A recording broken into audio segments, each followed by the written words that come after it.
Happy first day of the Stanley Cup playoffs. And yeah, it hurt pretty hard when I realized that the Pittsburgh Penguins were not playing tonight for the first time in, 16 years at this point. But that doesn't mean there's nothing to talk about when it comes to this hockey team. We have updates on the GM shirts. We're going to get into that to start off the show.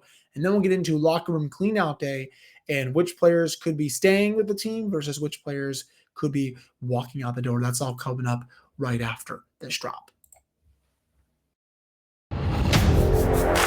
You're Locked On Penguins, your daily podcast on the Pittsburgh Penguins, part of the Locked On Podcast Network, your team every day.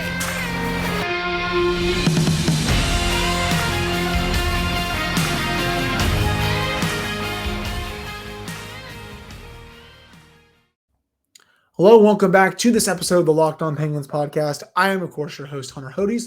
Remember to follow me on Twitter at Hunter Hodes. Follow the show's Twitter at Alumni Penguins. Of course, thank you all so much for making this your first listen of the day. We're free and available on all platforms. Today's episode is brought to you by HelloFresh. Skip trips to the grocery store and count on HelloFresh to make home cooking easy, fun, and affordable. And that's why it's America's #1 meal kit. Just go to HelloFresh.com right now /NHL60 and use code NHL60 for 60% off plus free shipping on your first few orders. So, yeah, I mean, I woke up today, I was all giddy, first day of the Stanley Cup playoffs, and I realized it's just a nice punch to the gut that the Pittsburgh Penguins will not be participating in them this year for the first time in quite a long time. I mean, I was 8 years old the last time this team missed. That just goes to show, how weird it is. I think the whole fan base just gets to watch playoff hockey and not be stressing about it. But I think all of you would rather be stressing about it than just watching from your couch with no interest in mind. But we'll get to that a little bit later. But there were some GM updates for the Penguins over the weekend. It's still been, a little over 72 hours since the Penguins fired Ron Hextall, Brian Burke, and Chris Pryor. Not too much has come out yet, but we have seen a couple of stories. Rob Rossi ran one on The Athletic, which I'll get into in a second. But Elliot Friedman did have an update on the GM search on the 32 Thoughts podcast. Dropped on Sunday. It was their first episode of this week. Dropped a couple little nuggets in there. He thinks Fenway, with their history, they could go after someone like Jeff Greenberg of the Chicago Blackhawks. He used to work for the Chicago Cubs. He got interviewed for the Blackhawks GM job. He's pretty big into analytics. He said he wouldn't be surprised if they maybe go outside the sport of hockey, even though Greenberg's in the sport of hockey now. He wasn't before he got that assistant GM job in Chicago. He also did mention Jason Botterill, which, that he's going to get linked throughout this process. He was here as an assistant to Jim Rutherford, to Ray Shero. He did link Ray Shero, but he also said Shero is probably more likely for that Philadelphia Flyers president of hockey operations gig.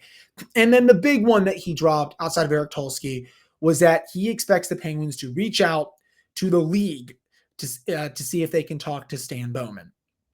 For those that do not know who Stan Bowman is, and, I'm sure there are people out there that don't, he was the general manager of the Chicago Blackhawks for all of their cup years, but he resigned a little over a year ago because of the Kyle Beach situation where he covered up sexual assault within the Chicago Blackhawks organization.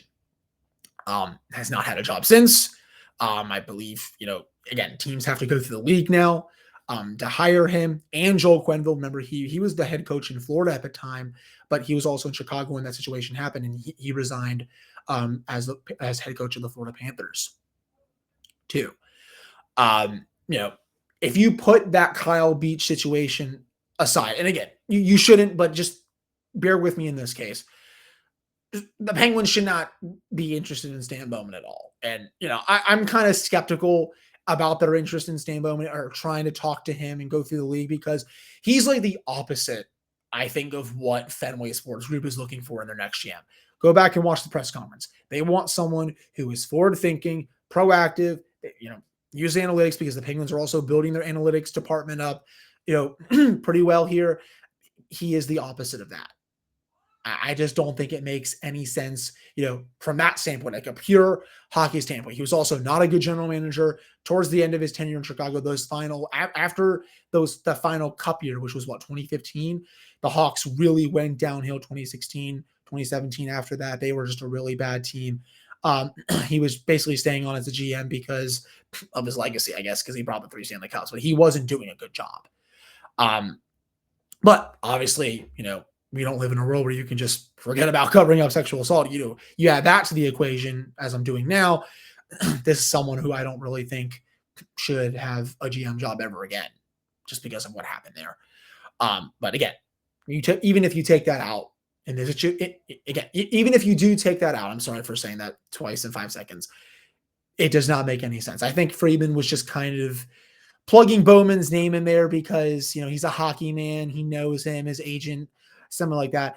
Maybe the Penguins interview him if they get permission, but do I expect him to be like a front runner for the job? No, I don't. And I'm just pure speculating here, pure guessing, but I don't expect him to be a hot candidate for this job.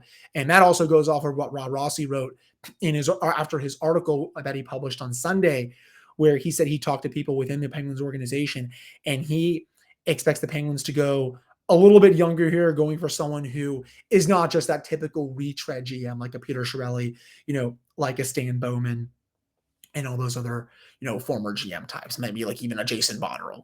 So that's also good news. But again, the whole Stan Bowman stuff, I really wouldn't take it too serious just yet. I know Phil Bourque and Josh Yohe talked about it on their show on Friday. Someone's obviously talking about him. Again, maybe it's his agent.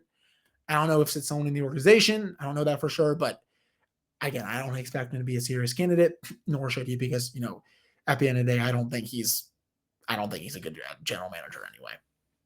But there's that. Friedman and Merrick also discussed Eric Tulsky and how Merrick said he got that name right away, right after the press conference, that would really fit Fenway's profile. I told you all on this show, on my Twitter, and everywhere else, Eric Tulsky is my first call. He is the right-hand man down in Carolina for Don Waddell. He kind of basically is their general manager in a way. He's great with player evaluations. He's great with analytics. He is the bona fide candidate for this job. And I would expect him to get an interview, if not maybe multiple interviews. And I'm really hoping that he does blow them away because, he would be an awesome GM. He would be someone that I think can get the Penguins out of this salary cap hell I shouldn't even say salary cap hell, but out of some of their salary cap problems like Mikhail Granlund or Jeff Petrie, a couple other people as well.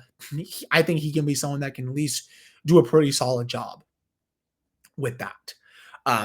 And finally, Rob Rossi, as I've been alluding to, he did write his first article. He kind of just did like a 10 names that some of them were guesses, but he also did say in the article that he spoke to higher ups within the Penguins organization to just get their thoughts.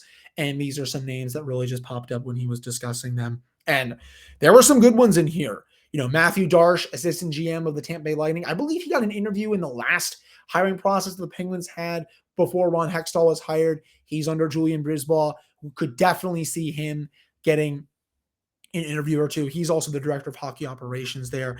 Tyler Dello, he's the vice president of hockey analytics with the New Jersey Devils. He's one of those OG computer boys. I know some people don't like, that term or whatever, but, he's been in analytics a long time. I believe he was with the Oilers a few years ago. He's one of the very first, again, computer boys when it comes to analytics. So I could definitely see him getting a call. Jeff Greenberg, as I mentioned earlier, he's the associate GM with Chicago. He got he got multiple interviews for that GM job before they gave it to Kyle Davidson. It fits the profile of Fenway Sports Group. Cameron Lawrence, he's a consultant for the Chicago Blackhawks. As Rob writes, he's known for integrating traditional scouting methods with an analytics tool, a process the Panthers have used with success for prospect evaluations. He's also worked as a senior financial officer with several publicly traded companies in the tech community. So he makes sense. I don't know too much about him, but I do want to do more research on him. He also looks at Scott Mellenby from the St. Louis Blues. He also, I think, got an interview in the last hiring process for the Penguins. Scott Nickel, he's the assistant GM of director of player development for the Nashville Predators. Eric Tulsky's on here. Sam Ventura, he's the vice president of hockey strategy and research for the Sabres. He's also a slam dunk hire. This, I think, would be his dream job. He grew up a Penguins fan. He worked for the organization. He started War on Ice. He came up very high in the organization before he left for the Sabres. This would be a great hire. As Rob writes, he would bring a fundamental understanding of the Penguins' strengths, weaknesses, and culture. I think this could definitely be someone on Fenway's radar. He also does include Haley Wickenheiser, assistant GM of player development for the Toronto Maple Leafs.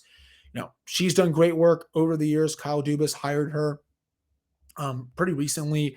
As Rob writes, it will be a bold one, but he does say at the end, fortune often favors the bold. I think this will be also a pretty decent one. And then the final one that he has is Alexandra Mandryki.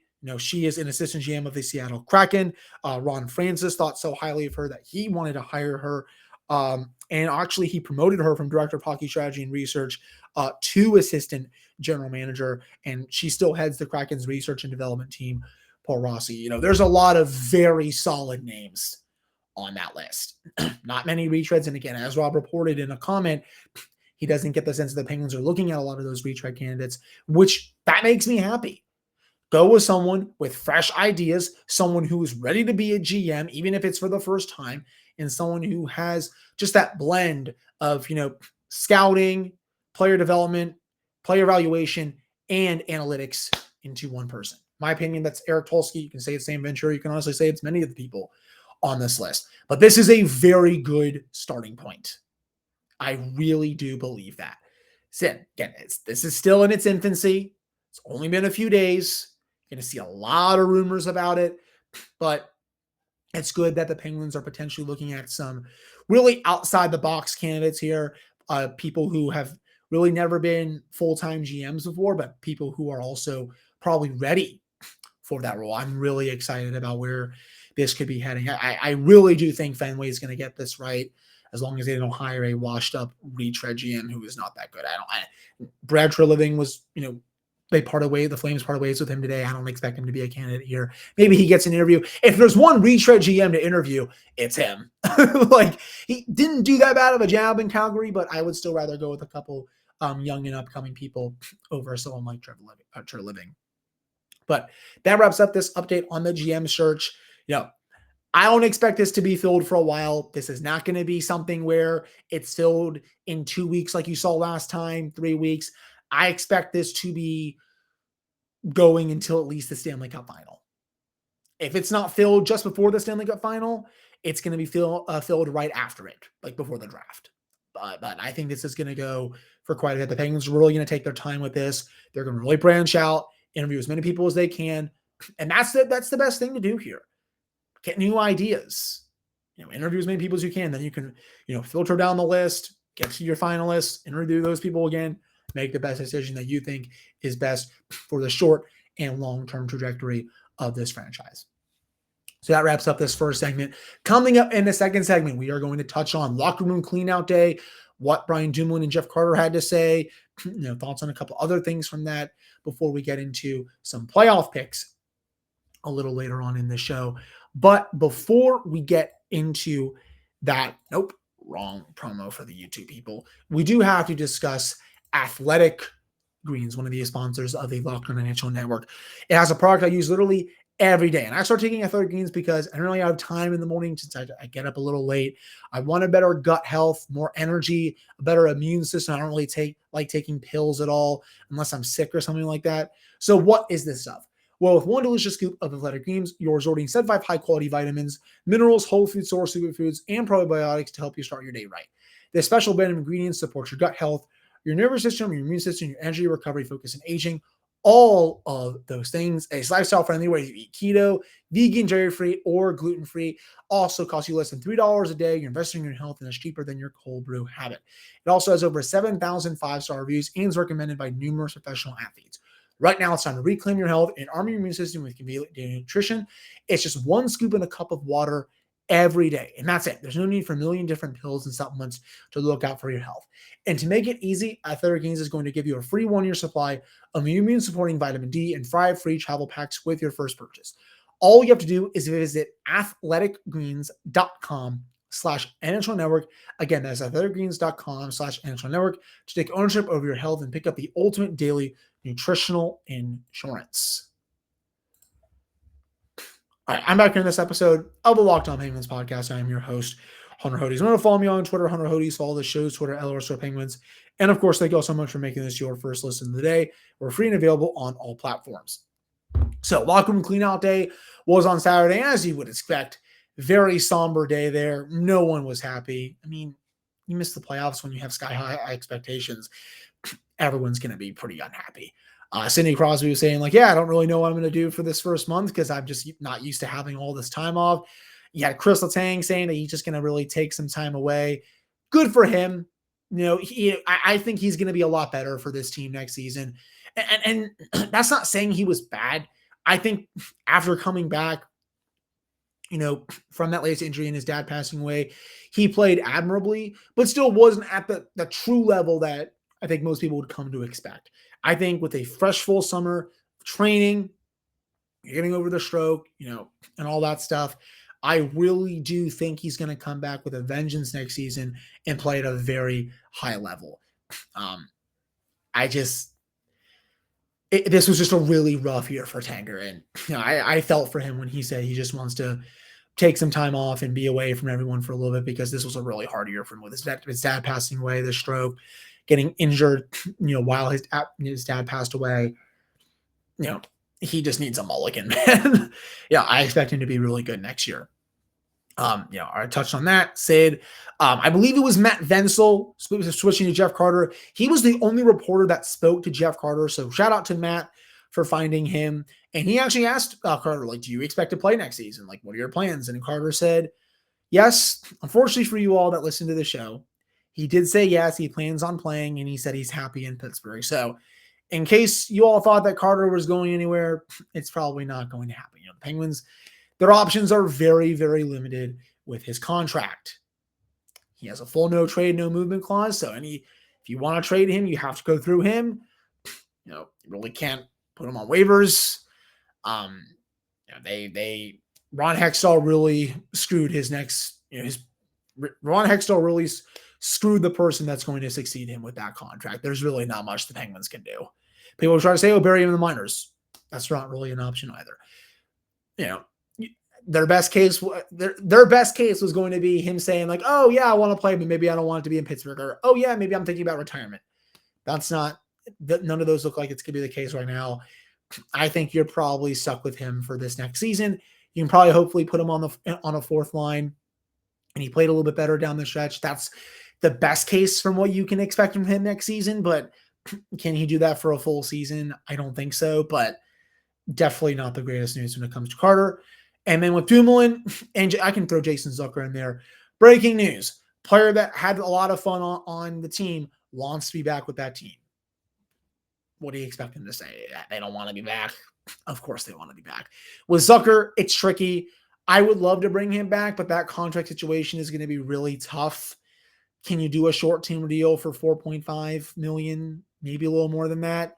That's what I would do. I don't think Zucker would take that, but I just don't think if you're the Penguins, you can offer him 5 or 6 years at, $5 or $6 million per. People will say to me, well, yeah, you could, because they did the Raquel deal next year. And sure, who cares when the team is rebuilding? But with Zucker, he's older than Raquel.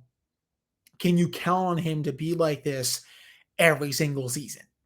That's my biggest thing. And do you think you can get someone that can provide equal to better value in free agency or via a trade? That's going to be the big question that comes for me.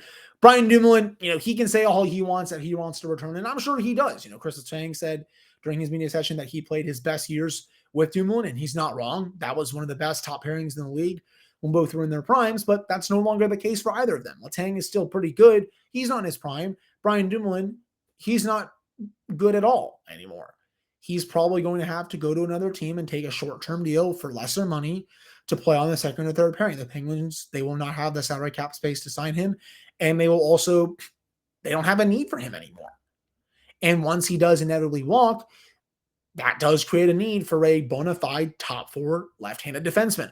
I don't think enough people are talking about that going into next year's team. This team badly needs another top 4 defenseman on the left side. Marcus Pettersson is not going to do all of the heavy lifting by himself. Yeah, Ty Smith may be ready to go down in the minors. P.O. Joseph, I still think, will be on the team. But also, can you even rely on Joseph getting, top 4 minutes every night? Can you rely on Smith playing on an every night basis? I would be more comfortable getting another guy on that left for that left-handed spot on the defense. And I would maybe look to Calgary because I think they're going to have a lot of decisions to make there with Nikita Zadorov, Anderson, Noah Hanifin would be someone I would look to trade for. So I don't think he's a free. I'm making sure that he's not a free agent because I don't want to look like a complete moron. I just want to look to make sure. Yes. Okay. Yeah. So he has one more year left on his contract. $4.95 million modified no trade clause. So you have to hope that the Penguins are not on his no trade list. I don't think they would be, but he is someone I would really look to. Bolstering the defense, especially on the left side. But I just don't see a world where Dumoulin comes back, and it doesn't make sense for the team as well. He's been shot for the last couple of years now. You need younger legs on your defense, someone who's more mobile, someone who can contribute more offensively. Funny thing is, Dumoulin was a little bit better offensively down the stretch, but also someone who can defend his own zone a bit better because Dumoulin was just turned into a turnstile numerous times this past season. So that's what I'm looking for with that. Mike Sullivan also spoke during his end of media conference. He was asked about the power play, said that he thinks it could have been a bit better. Honestly disagree with some of the criticisms that some people had, saying it was an average group. Look, he's obviously going to defend it. I don't, blame him for defending it. He did use expected goals in there, which was, I thought, interesting. I didn't think he would use that. And yeah, the numbers are maybe more kind to what some of us have said, but it didn't feel like an average unit. It felt like a unit that was very lackluster, very inconsistent. It looked like a unit that couldn't gain the zone to save its life, that just had too many perimeter passing plays. The fact that it finished in the middle of the pack, that's crazy to me. It really is. But I do think he's going to make some changes to that unit during the summer here with Taririn because he is involved with power play. Taririn may be like the main coach, but Sullivan is still involved with that unit. I can tell you all that firsthand. Other than that, Tristan Jarry, he did say he wants to come back here. Again, breaking news. That's not unexpected. That's going to be another main question. What do the Penguins do in goal? We have all offseason to discuss that. If you're asking me, I would just start fresh with that and bring in 2 new goaltenders like the Capitals did for this past season. They let Samsonov and Vitek Vanacek go. I would do the same thing here with DeSmith and Jarry. I would let Jarry walk, see if you can find a trademark partner for DeSmith, and I would see if you can find 2 new goalies who can be a bit better than them. It's going to be hard to, I think, maybe find like a bona fide number 1 guy just because, the free agent class is not that good. I think they would have to trade for someone, but I don't see how you can go into next season with Jarry as your number 1 guy based on how the season went. And yes, I understand that he was banged up for the most of the season, but again, even if it's a short-term deal, do you still think he's going to stay on the ice for a full season with how his injury concerns have been the last couple of years? That's a tough sell to me. I just don't think he's it to be the full-fledged starter that this team needs towards the end of the Sid Chino era. That's just my take on it, though. Nothing too big else, from locker room cleanout day that I can really recall going on Twitter and all that stuff. But very somber day, as expected. We'll have to see when we hear from these people. Again, it's probably not going to be for a very, very long time. But that does it for this segment. Coming up to end the show, it's time for some playoff picks. You're going to know who I'm picking for the first round of each series coming up right after this commercial break. All right, I'm back on this episode of the Locked On Penguins podcast. I'm your host, Hunter Hodes. Remember to follow me on Twitter, Hunter Hodes. Follow the show's Twitter at @LSR Penguins. And of course, thank you all so much for making this your first listen of the day. We're free and available on all platforms. So, playoffs start tonight. Let's get it underway. Devils, Rangers. I'm going Devils in 7. I think the Devils' speed is going to give the Rangers a lot of fits. The Rangers have the equalizer in goal with Igor Shesterkin, who is at least the second best goaltender in the league. But I just think the Devils, they're too quick. They're deeper. They're more mobile on the back end. The Rangers, they play a little bit of that heavier game. They can still beat you really good on the rush. They're a bit better than they were compared to last year. But I just like the Devils in this series. I think it's definitely a coin flip. I'm the least confident in this one when it comes to all my series, but I still like them enough that I'm going to take them to win. Would not be surprised if Shesterkin stands on his head, though. I think this could be a series where he might make his presence felt if it goes the other way. Bruins Panthers also tonight. I'm going Bruins in 5. I understand that people maybe think I'm underestimating the Panthers. I'm sorry. I don't think Alex Lyon is going to beat this team 4 out of 7 times. He's been a great story for the Panthers. Without him, they probably don't make the playoffs down the stretch here. But going up against a Bruins team that won 65 games, their top 6 is disgusting. Their bottom 6 is gross. Their defense is awesome. Linus Ullmark, Jeremy Swayman. They got 2 goalies that can start against you. I just don't think the Panthers are, equipped to win this series. Kachuk is going to be a pest. You know that. Verhaeghe's awesome. Duclair is a good player. Aaron Ekblad's awesome. Sasha Barkov. But going up against that Bruins top 6 and just the Bruins in general, I don't see how they win more than a game in this series. I might be wrong, but I think this might be a quick series and the Bruins will take care of business. Maple Leafs Lightning. I'll say it. Leafs break the curse this year. They're going to win the series in 7 games. I think they're better than the Bolts. Underestimate the Lightning at your own peril. They've looked gassed down the stretch. They haven't looked good, but Vasilevsky's always ready to go. You know that he's going to be ready for a fight here. The Lightning, they could have just been resting themselves for the playoffs. This is still going to be a great series. I have the Leafs in 7. I think this is when they finally break the curse. If they don't do it this year, there's going to be a lot of major changes coming to that team. One of which could be Kyle Dubas, who I'm sure we might be interviewing for the Penguins GM job. But I do think the Leafs finally do it here. I almost forgot the Carolina, New York one. I'm going to go Carolina in 6. I think Sorokin has the opportunity to send this to 7 and potentially beat the Hurricanes. And I know the Hurricanes are without Svechnikov and Max Pacioretty, but they played the Islanders really good this year. They know how to beat that kind of team. They can also play very defensively, very passive, but they'll also forecheck the hell out of you. They don't call them the Carolina Corsies for no reason. They throw a lot of shot attempts at the net, a lot of shots in general that come on goal. Rod Brindamore will have this team ready to play. They're starting Antti Ranta. I think they will have enough scoring to win this game. Even with Barzal back, I don't think the Islanders have enough firepower to win this series.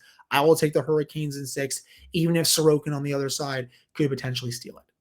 Moving to the Western Conference real quickly here. Dallas, Minnesota. I'm going to take the Stars. I think the Stars will win the series. It's going to be a really close one. The Minnesota curse is going to live on for one more year. I think Stars in 7. Something about Jason Robertson, Rupe Hintz, and Joe Pavelski, especially, and Jamie Benn, they're just speaking to me. Jake Ottinger, I think it's going to be the better goalie in this one. I like Dallas to win it. Colorado, Seattle, I think Colorado wins this one. 5 or 6. I've been going back and forth between 5 and 6.